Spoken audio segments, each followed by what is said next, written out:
Brosis, salam sejahtera buat semua. Tahukah kalian bahwa salah satu tambang terbesar di dunia yang ada di Papua ternyata berawal dari sebuah laporan yang nyaris terlupakan? Tahun 1936, seorang geolog Belanda bernama Jean-Jacques Dozy menemukan gunung yang kaya akan tembaga di tanah Papua dan mencatatnya dalam apa yang disebut Dozy Report.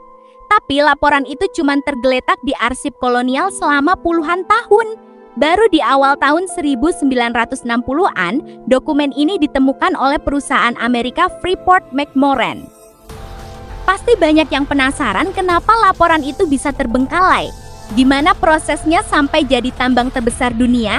Dan apakah ini cuma kebetulan sejarah atau ada permainan kepentingan besar di baliknya?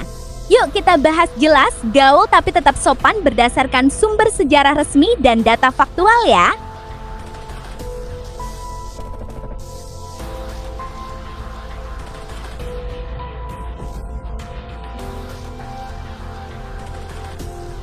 Ceritanya mulai tahun 1936 saat Papua masih berada di bawah pemerintahan kolonial Belanda.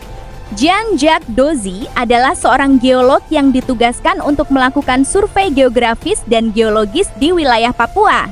Saat melakukan penelitian di daerah yang sekarang dikenal sebagai Mimika, dia menemukan sebuah gunung yang memiliki kandungan mineral yang luar biasa tinggi, terutama tembaga, tapi juga ada emas dan perak. Dia langsung membuat laporan rinci tentang temuannya dan menyerahkannya kepada pemerintah kolonial Belanda. Laporan itu diberi nama Dozy Report dan seharusnya jadi dasar untuk pengembangan sumber daya alam di sana. Tapi sayangnya situasi dunia pada masa itu membuat laporan ini terlupakan. Tahun 1939, Perang Dunia Kedua pecah dan membuat semua perencanaan pengembangan sumber daya jadi tertunda. Pemerintah kolonial fokus untuk menghadapi perang. Setelah perang berakhir, Indonesia mulai berjuang untuk merdeka. Wilayah Papua juga ikut dalam dinamika ini, sehingga urusan tambang jadi bukan prioritas utama. Laporan Dozy akhirnya tergeletak di rak arsip pemerintah kolonial, dan kemudian diteruskan ke pemerintah Indonesia setelah Papua resmi menjadi bagian dari Indonesia tahun ke-1963.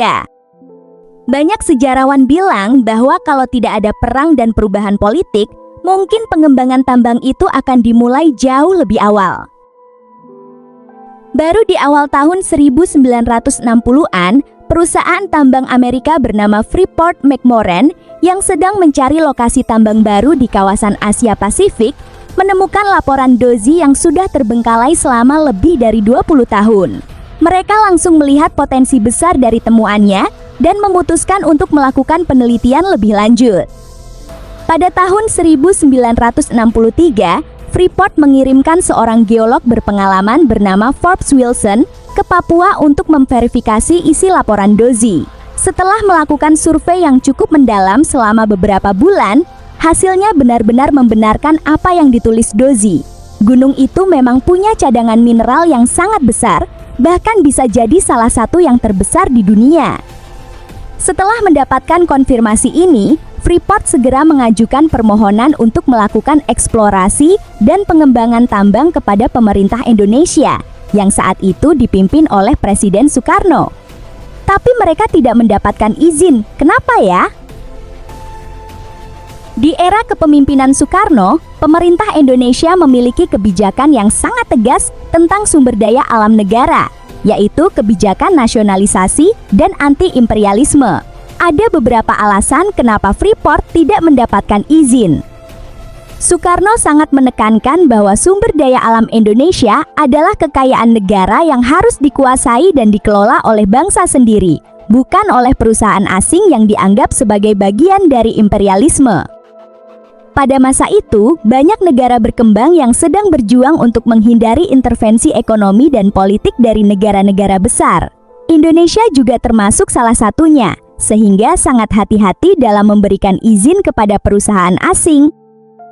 Pada era Soekarno, pemerintah lebih fokus pada pembangunan infrastruktur dasar, pendidikan, dan kesehatan rakyat serta juga menghadapi berbagai tantangan politik dan keamanan di berbagai daerah, termasuk Papua. Jadi pada masa Soekarno, rencana pengembangan tambang oleh Freeport harus terhenti.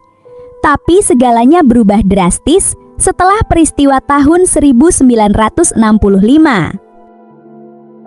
Setelah peristiwa G30S PKI tahun 1965 dan keluarnya surat perintah 11 Maret, kekuasaan Presiden Soekarno mulai melemah. Pada tahun 1966, Soeharto mulai mengambil alih kekuasaan secara bertahap.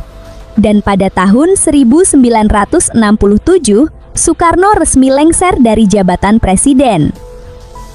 Rezim baru di bawah kepemimpinan Soeharto memiliki pendekatan yang berbeda terhadap investasi asing. Mereka melihat bahwa investasi asing bisa menjadi sumber dana dan teknologi yang dibutuhkan untuk pembangunan ekonomi Indonesia. Hanya beberapa minggu setelah Soekarno lengser, tepatnya pada 7 April tahun 1967, kontrak karya pertama antara Freeport-McMoRan dan pemerintah Indonesia resmi ditandatangani.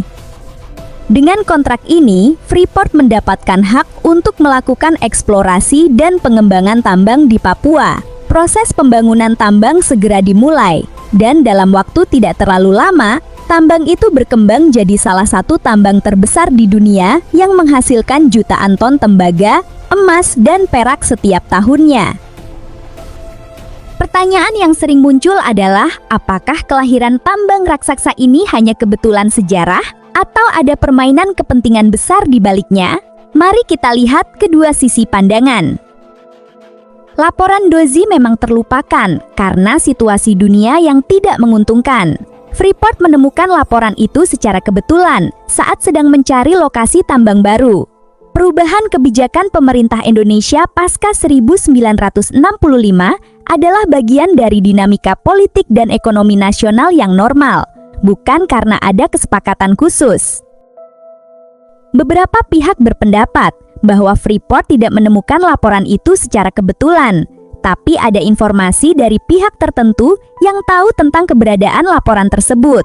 Perubahan kebijakan pasca 1965 dianggap terkait dengan kepentingan ekonomi dan politik dengan negara-negara barat, terutama Amerika Serikat. Ada klaim bahwa kontrak yang ditandatangani memberikan keuntungan yang lebih besar bagi perusahaan asing daripada bagi negara Indonesia. Para ahli memiliki pandangan yang beragam tentang ini. Beberapa ahli sejarah mengatakan bahwa meskipun ada faktor kebetulan, perubahan kebijakan politik memang menjadi kunci utama yang membuat tambang itu bisa berkembang. Sementara ahli ekonomi mengatakan bahwa kontrak tersebut memang memberikan kontribusi bagi perekonomian Indonesia, tapi juga perlu adanya pengawasan yang ketat agar manfaatnya bisa dirasakan oleh rakyat luas, terutama masyarakat Papua. Dari sejarah panjang kelahiran tambang Freeport ini, ada beberapa dampak dan pelajaran penting yang bisa kita ambil. Dampak positif, kontribusi ekonomi. Tambang ini memberikan kontribusi signifikan bagi pendapatan negara melalui pajak dan royalti, serta menjadi sumber devisa negara. Penciptaan lapangan kerja. Banyak orang mendapatkan pekerjaan baik, langsung maupun tidak langsung dari aktivitas tambang ini. Pembangunan infrastruktur.